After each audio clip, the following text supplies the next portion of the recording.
Hadisnya jelas. Hadis riwayat Muslim. Ada Sahih Muslim di sini, saya bukakan. Dari sahabat Abu Hurairah. Jelas, gamblang, tegas bunyi hadisnya. Bagaimana bunyinya? Ma asfala minal ka'baini fa finnar. Pakaian lelaki yang di bawah mata kaki, neraka tempatnya. Lu semua di dalam neraka. Saya tidak memvonis manusia. Saya menyampaikan hadis Nabi. Hadis riwayat Muslim dari sahabat Abu Hurairah.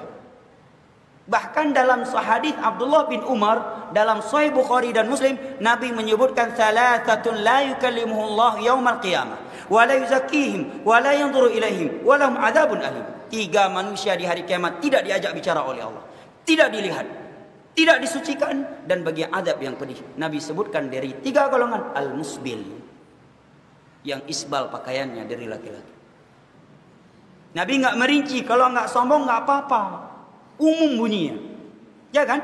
Jelas, gamblang, tegas bahasa Nabi. Bahkan di sana ada riwayat dari Tirmidzi, dalam Sunan Tirmidzi dan Abu Daud, bunyinya fa innal isbala minal makhilah. Sesungguhnya isbal itu sendiri adalah bentuk kesombongan, kata Nabi. Nggak apa-apa kalau nggak sombong. Kenapa? Karena dia isbal. Iya.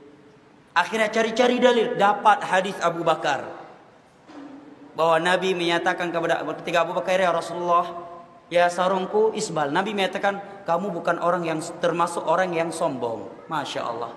Padahal kalau jujur disampaikan hadisnya, bunyi hadisnya jelas. Abu Bakar menyatakan, ya Rasulullah, ini teks hadisnya. Ya Rasulullah, inna izari yastarkhi. Itu bunyi hadisnya.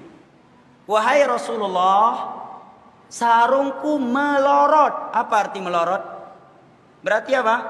Sebelumnya di atas apa di bawah? Di atas. Kalau di bawah naik namanya, bukan melorot. Ya kan? Inna izari yastarkhi. Sarungku ya Rasulullah melorot.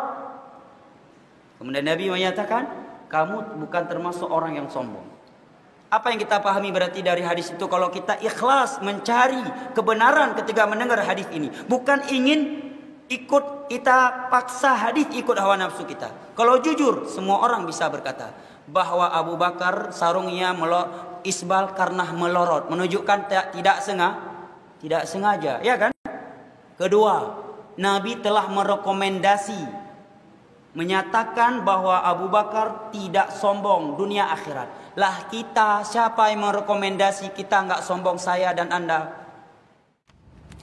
Salah satu dosa-dosa besar adalah isbal. Ketika hal ini saya nasihatkan ingkar mungkar ke kakak saya, maka beliau mengelak dan mengatakan, bukankah sejarahnya Abu Bakar radhiyallahu anhu masih berpakaian isbal, sedangkan niat saya kan bukan untuk kesombongan. Disebutkan dalam Sahih Bukhari, barang siapa yang menjulukan pakaiannya dengan sombong, Allah tidak akan melihat dirinya di hari kiamat. Lalu Abu Bakar mengatakan, sungguh salah satu ujung celanahku biasa melorot, akan tetapi saya selalu memperhatikannya.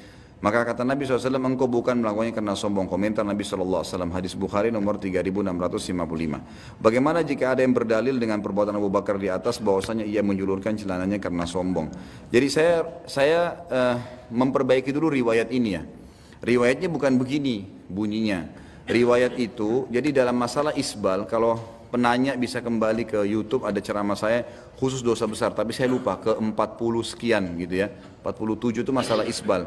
Jadi masalah isbal ini ada 3 buah riwayat ya, 3 riwayat. Riwayat yang pertama yang menyebutkan tentang, dan ini masih dipersisikan ulama, ada yang mendhaifkan, ada yang menghasankan, tentang teguran Nabi SAW kepada sahabat yang mata kakinya tertutup waktu sholat gitu kan. Tapi ada yang mendhaifkan, ada yang menghasankan. Kalau kita ambil riwayat ini dihasankan, maka kata para ulama, orang kalau sholat mata kakinya nggak boleh tertutup, berarti sholatnya bisa batal. Karena sahabat itu sholat, lalu Nabi SAW habis salam mengatakan, kembali wudhu dan sholatlah. Dia tidak bertanya, dia pergi langsung wudhu dan sholat. Lalu Nabi SAW waktu dia selesai sholat mengatakan, kembali wudhu dan sholatlah, sampai 3 kali. Seorang sahabat tanya di sebelahnya, kenapa ya Rasulullah? Kata Nabi, karena mata kakinya tertutup. Ini riwayat yang pertama. Kalau kita ambil derajat yang dihasankan oleh para ulama, berarti sholat sudah jelas tidak boleh. Dan ini lebih umum, jumhur ulama berpegang pada kehasanan riwayat ini. Riwayat yang kedua adalah riwayat yang disebutkan di sini, tapi bunyi hadisnya begini. Kata Nabi SAW pada saat menjelaskan, siapa yang menarik, menjulurkan pakaiannya dari atas bagi laki-laki menutupi mata kakinya karena sombong, maka tidak akan mencium bau surga. Begitu hadisnya, tidak akan mencium bau surga, gitu kan? Maka hadis ini ya menjelaskan tentang semua yang sengaja menarik menutup mata kaki itu akan tidak akan mencium bau surga. Riwayat yang lain, Abu Hurairah menambahkan riwayat di sini mengatakan ada tambahan semua yang dibawa mata kaki di neraka, gitu kan? Riwayat tentang Abu Bakar radhiyallahu anhu mengatakan kepada Nabi SAW, ya Rasulullah, kalau saya sholat celana saya melorot, kan gitu. Ini tambahan, bukan di riwayat ini. Dia ikut dengan riwayat yang pertama yang dihasankan tadi. Waktu Nabi SAW menegur orang yang sholat melorot celananya itu, sempat menutup mata kakinya, sempat Abu Bakar mengatakannya, Rasulullah, saya kalau sholat celana saya melorot, gitu kan? Turun, karena Abu Bakar radhiyallahu anhu orangnya kurus sekali, gitu kan? Orangnya sangat kurus radhiyallahu anhu. Maka beliau mengatakan, saya kalau sholat celana saya suka melorot, kecuali illa an ata'ahadahu, kecuali saya tahan dengan tangan saya, baru nggak melorot. Maka kata Nabi SAW, kau tidak termasuk orang itu, gitu kan? Karena kenapa? Bukan karena Abu Bakarnya, tapi karena memang dia pakai apapun melorot karena kurusnya, gitu kan? Abu Bakar itu cirinya disebutkan dalam ciri beliau, ini bukan kekurangannya, tapi ciri beliau kalau ditiup angin terdorong. Tapi keyakinannya luar biasa, gitu kan? Itu bukan jadi tolak ukur. Jadi karena biasa orang kalau kurus sekali, diikat bagaimanapun melorot lagi, diperbaikin lagi. Itu sebabnya. Jadi ada faktor sebab, maka tidak apa-apa. Ini hadis kedua. Hadis yang ketiga riwayat Bukhari Muslim. Ini sampaikan kepada kakaknya. Kata Nabi SAW, 3 golongan yang paling berat siksaannya hari kiamat. Gitu kan? Allah tidak akan lihat mereka. Allah tidak akan membantu mereka di timbangan amal pada hari kiamat. Dan Allah siapkan azab yang pedih. Pertama, musbil. Ini global, semua yang tutup mata kakinya. Sombong atau tidak, sholat atau tidak, ini hadisnya. Ini hadis yang ketiga. Kemudian yang kedua, mannan, yang nyebut-nyebutin kebaikannya. Yang ketiga, orang-orang yang menjual, ya, baik sil'atahu bihalifil kadhib, menjual dagangannya dengan sumpah palsu, sumpah dusta. Hadis yang ketiga, riwayat Bukhari Muslim ini menjelaskan isbal itu ada sebab sombong atau tidak tetap dilarang, gitu kan? Tetap dilarang.